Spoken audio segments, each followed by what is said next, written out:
ഒരു 5ാം ക്ലാസ്സുകാരൻ്റെ കയ്യിൽ ഒരു കുഞ്ഞു ക്യാമറ കിട്ടുന്നു. സമ്മാനമായിട്ട് കിട്ടുന്ന ഒരു ക്യാമറ.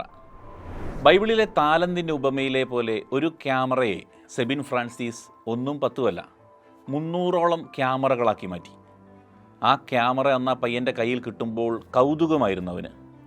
ക്യാമറ എങ്ങനെയാണ് പ്രവർത്തിക്കുന്നത്, ഷട്ടറിൻ്റെ സൗണ്ട്, ഫ്ലാഷ്, അതൊക്കെ അവനിൽ കൗതുകം ഉണർത്തി. അതറിയാൻ അവൻ്റെ കുഞ്ഞു മനസ്സിൽ കൗതുകം ഇങ്ങനെ കൂടി വന്നു. കാലം മുമ്പോട്ട് പോയി.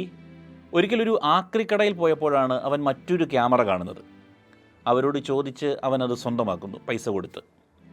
ഇതിനോടുള്ള ക്യൂരിയോസിറ്റി കൂടി. ആക്രിക്കടകളിൽ ഇങ്ങനെ പോകുന്നത് അവൻ സ്ഥിരമാക്കി. അവനെ തേടി ക്യാമറകൾ എവിടെയൊക്കെയോ ഒളിച്ചിരുന്നു. അവന് ക്യാമറകൾ ഇങ്ങനെ കിട്ടിക്കൊണ്ടേയിരുന്നു. ആ പയ്യനിന്ന് 300-ലധികം ക്യാമറകൾ അവൻ്റെ ശേഖരത്തിലുണ്ട്. ക്യാമറകൾ കണി കണ്ടുണരാൻ അവൻ്റെ റൂമിൽ തന്നെ ക്യാമറകളുടെ ലോകം അവൻ തീർത്തു. എന്നും ഈ ക്യാമറകൾ കണ്ട് അവൻ ഉണരുന്നു.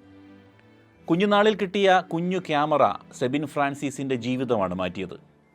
അയാൾ ഫോട്ടോഗ്രാഫി ഇഷ്ടപ്പെട്ടു തുടങ്ങി, സിനിമ ഇഷ്ടപ്പെട്ടു തുടങ്ങി, ഹോബിയും പഠനവും ജോലിയും എല്ലാം ക്യാമറയിൽ അധിഷ്ഠിതമാക്കി. സിനിമയാണ് അയാളുടെ സ്വപ്നം, ക്യാമറ വിസ്മയം തീർക്കുന്ന സിനിമ. അയാൾ കണ്ടിട്ടില്ലാത്ത, അയാൾക്ക് ഒരു പരിചയവുമില്ലാത്ത നിരവധി പേരുടെ എത്രയോ നിമിഷങ്ങൾ പതിഞ്ഞ ക്യാമറകളാണ് അയാളുടെ കയ്യിൽ ഇന്നിരിക്കുന്നത്. അയാൾ ജനിക്കുന്നതിന് മുന്നേ എത്രയോ ഫോട്ടോഗ്രാഫർമാർ നെഞ്ചോട് ചേർത്ത് പിടിച്ച ക്യാമറകളാണ് ഇവയൊക്കെ. എത്രയോ സന്തോഷങ്ങളും സങ്കടങ്ങളും സ്വപ്നങ്ങളും പകർത്തിയവർ. അതാണ് അയാളുടെ സന്തോഷം, അതാണ് അയാളുടെ ഇമോഷൻ. ഒരു ക്യാമറ സ്വപ്നം കണ്ടിട്ടില്ലാത്ത ആരാണുള്ളത്?